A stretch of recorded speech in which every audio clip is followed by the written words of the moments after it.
Everybody loves a good comeback, and I'm not just talking about the Backstreet Boys. Throughout the history of the UFC, there have always been plenty of exciting fights and finishes. But some of the most exciting and unforgettable moments happen when the underdog surges to victory when their back is against the wall.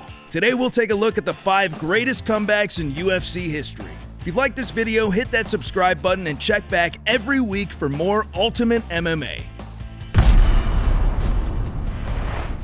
Edgar vs. Maynard 2, January 1st, 2011. This rematch is often considered one of the UFC's greatest fights of all time. Frankie Edgar, Gray Maynard. 5 rounds of fighting for the UFC lightweight title. Yves Levine, our referee. You ready, sir? You ready?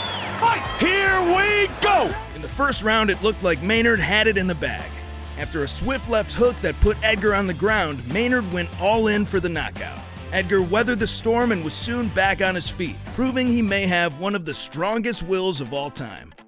Wow! Incredible. Can't believe he got back up to his feet after that.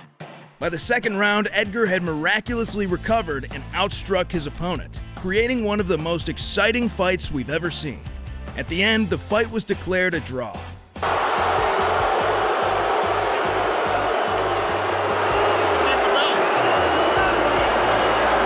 Jeff Wagenheim put it, it was one of the most memorable fights in recent UFC history. What a way to kick off the new year. Edgar vs. Maynard 3. After their last legendary rematch ended in a draw, Edgar-Maynard 3 was inevitable. The fight was scheduled for UFC 136 in October 2011. The match opened in a similar fashion, with Edgar getting rocked by Maynard's aggressive strikes. But if we learned anything from their last battle, it's that Frankie Edgar has an unbreakable will, and he would not settle for a draw this time. He came back in the 4th round, winning by knockout to retain his title and handed Maynard his first ever professional loss. For the finish! Maynard's in trouble! It's all over! Unbelievable! Frankie Edgar! Edgar tweeted soon after the fight, saying, "I want to wish Gray the best in the future. He was my toughest opponent as he forced me to bring out the best of myself." What an impressive show of sportsmanship from the champion. Hughes vs. Trigg 2. Frank Trigg had a reputation for being a trash talker.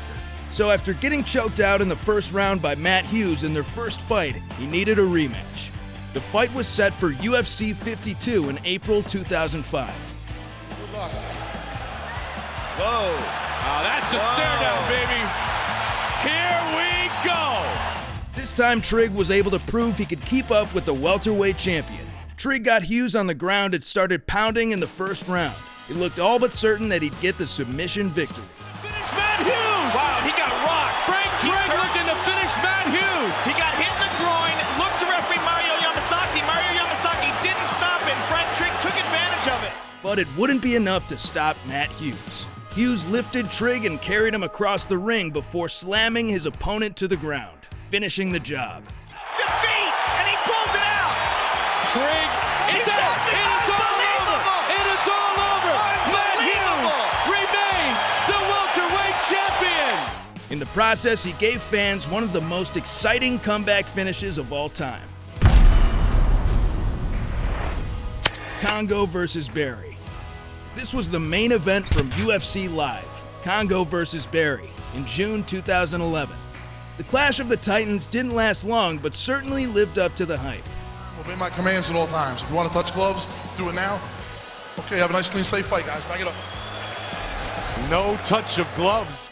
After a big right hook from Barry, the 6'4" Czech Kongo dropped and took a flurry of damage from Barry. Barry gave everything he had to try and finish Kongo. Despite being on wobbly legs, Kongo managed to land a right hook and an uppercut that knocked Barry out cold. This was the first time Barry had been defeated by knockout. All over! My goodness! Has knocked out Pat Barry! That is one of the craziest stoppages I have ever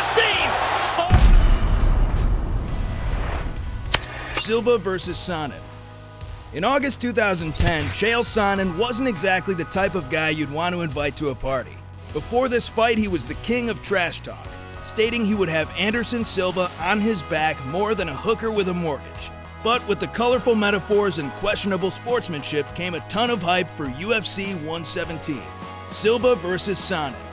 The fight started out in favor of Sonnen and stayed that way for most of the match. Silva struggled on the ground, exactly how Sonnen claimed he would. This is where Chael Sonnen shines. He connected with some vicious strikes. But by the end of round 4, Silva threw some solid elbows and was making a comeback, smiling while Sonnen looked distinctly more damaged and distraught. In the 5th round, Silva would need a knockout or submission if he hoped to retain his title. The last round looked like the others, with Sonnen on top and Silva on his back. Things were looking good for Sonnen when Silva suddenly turned one of his strikes into a triangle choke, forcing Sonnen to tap in a surprising turn of events. Legs across, that's what's... He's tapping! It is all over! It is all over! After some initial controversy over whether Sonnen actually tapped or if the ref made a bad call, the footage revealed that Sonnen indeed submitted to Silva's choke. Anderson Silva remains one of the greatest fighters ever to be seen in the octagon. What great comebacks did we miss? Let us know in the comments down below. If you like this video, be sure to hit that like, tap that subscribe, and ring the bell icon to stay up to date on our new videos each week. Until next time, this has been Ultimate MMA.